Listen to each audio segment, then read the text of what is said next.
Okay, so I won't reintroduce myself too much for the people online, but I just unmuted. Thank you. I'm a longtime collaborator with David Feinberg, and it's my pleasure to talk to you all about how the NexGen 70 can bring us to the next level of high-resolution diffusion imaging. And it's been really a great journey. Oh, I'm sorry, this timing's wrong. I don't know if I can turn off. It has been a long journey for me in the diffusion imaging at ultra field setting, and I wanted to give you a flavor of, before I get into all the benefits of the NexGen 70, which is amazing, I want to give you a flavor of just how much, just going to 7T from 3T, how much that gives us an improvement already. And so here I'm showing some early work on the first generation 7T, which shows you some of the benefits that you can get just by going to 7T. And the first thing you might notice is already the amazing anatomical detail that you've already seen many times, but here in the context of diffusion imaging, just by going to higher resolution available at 7T, it's quite striking. The next thing you might notice, if you look very closely at the 3T side, so here I'm showing the fraction on isotropy, or the FA maps apart at the 3T and 7T. If you look at the 3T closely, you'll notice that in the gray matter, the fraction on isotropy is quite low. Like usually you can only see it in the white matter. And that's because of the low resolution partial voluming that happens with the orthogonally oriented neurites there.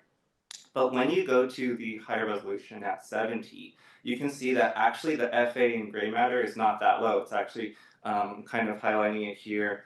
It's actually quite high. And what you also notice then when you go to these high resolution is these dark bands of fractional anisotropy that run along the gray-white matter boundary.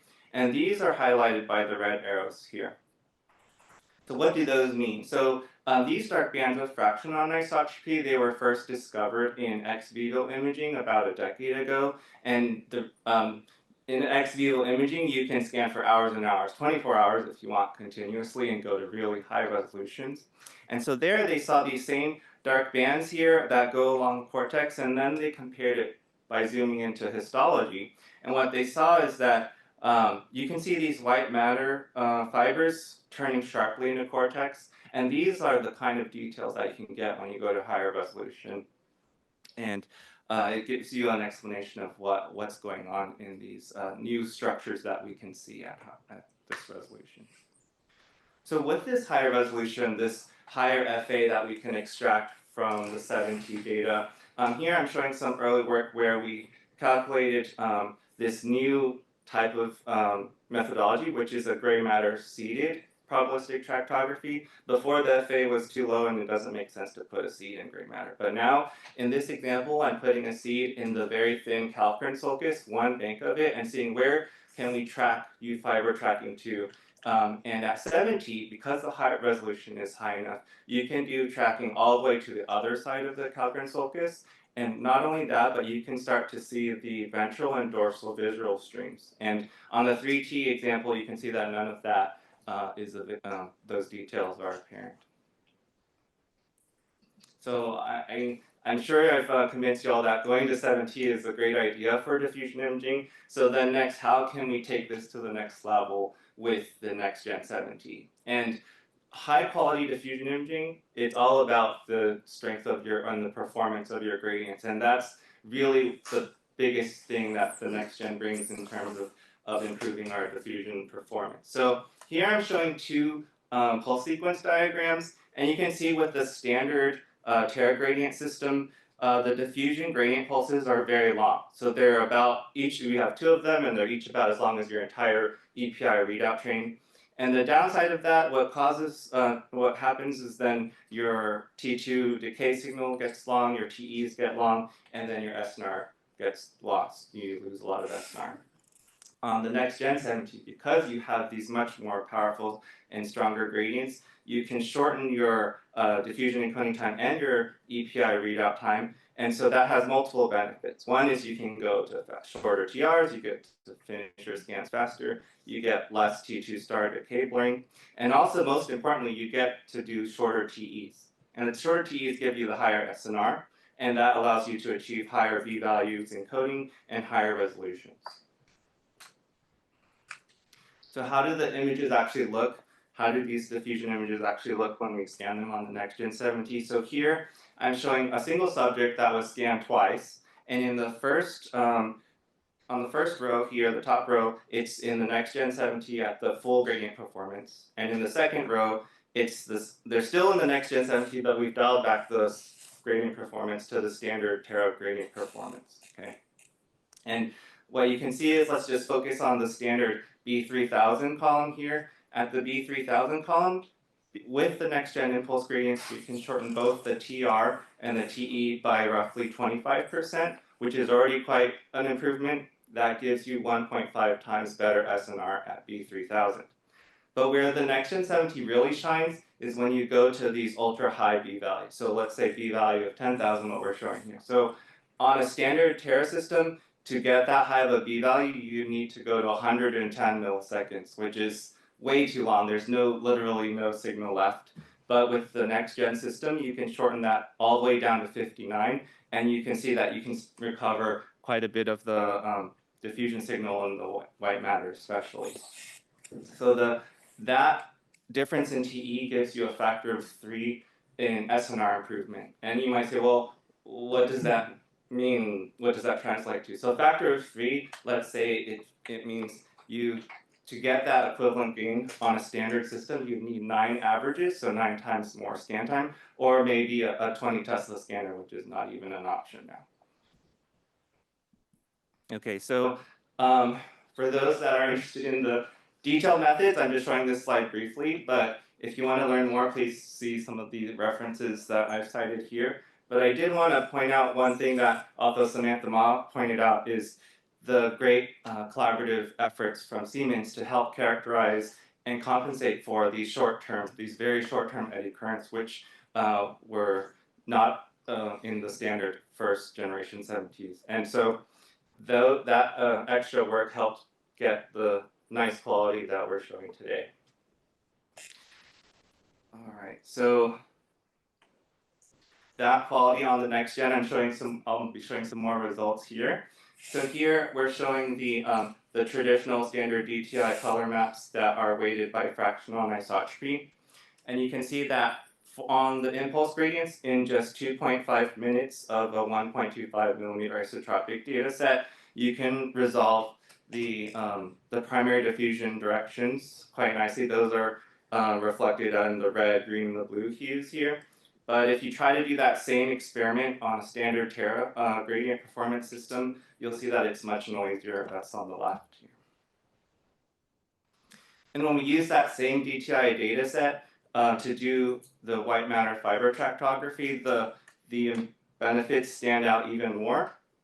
So you can see with the standard XR Tera gradients, you can't really resolve all of the fiber connections throughout the brain because you're just so SNR starved with that little limited amount of data. But on the impulse gradients, you just get so much more SNR that it can much better fully characterize those those white matter fiber tracks. Okay, and then one way to quantify how well we're doing the tractography is to literally count how many voxels in the brain can we resolve or detect the crossing fibers. So here in red, I'm showing where you have 2 crossing fibers detected, and then in green, I'm showing where you have 3 crossing fibers detected.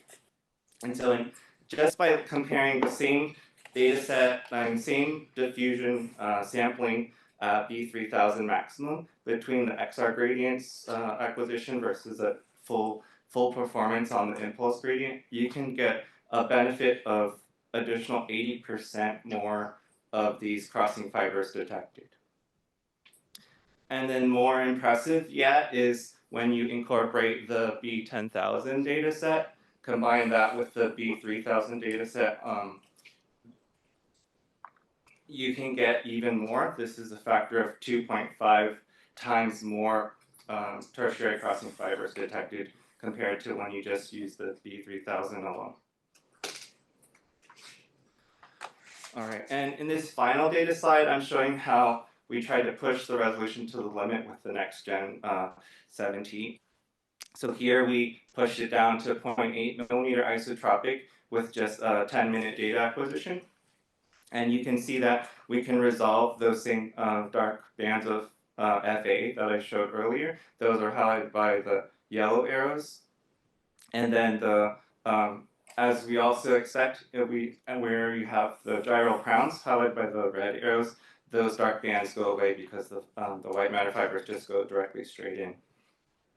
So in summary of all this, the results I've experienced so far with the NexGen 7T for diffusion imaging, it's really quite an achievement over the first generation 7T. So I'm really excited about where this is going, where we will go next for the neuroscience applications. And in conclusion, so the NexGen 7T vastly improves diffusion MRI over the 7T Terra, thanks primarily to the much stronger gradients available. And the shorter TE achievable with the NexGen 7T enables ultra-high B values at least 10,000 with numerous benefits that I've shown, like for example with tractography. One important thing to note though, all the NexGen 7T data that I showed so far, it was on the 96 channel head coil. So if I had compared to a more standard 32 channel coil, the differences would have been even more drastic. And another thing about that, since we're using a 96 channel coil, I think in the future we're going to have more advanced coil combination reconstruction techniques, which would even further boost the SNR that I've shown so far. And I didn't have time to go over some of the additional benefits of the NexGen 7T, but I want to just really quickly talk about just list two of them here. One of them, compared to the first generation standard 7T, the first level SAR mode that's available on the NexGen 7T allows for much shorter RF pulses, which translates to shorter TEs and TRs, and of course better SNR. And similarly, the 16 channel PTX with the 2 kilowatt per channel 2 kilowatts per channel eliminates the need for what we previously needed to do was with these RF power reducing techniques like the time shifting method, and that also lets you shorten the RF pulse and TEs and get better SNR. So the last thing I wanted to just give a shout out to our newly funded U24 Brain Initiative grant, which is open to collaboration. So if you want to do some of this exciting diffusion work or fMRI, please reach out and we can get you set up. So thank you very much.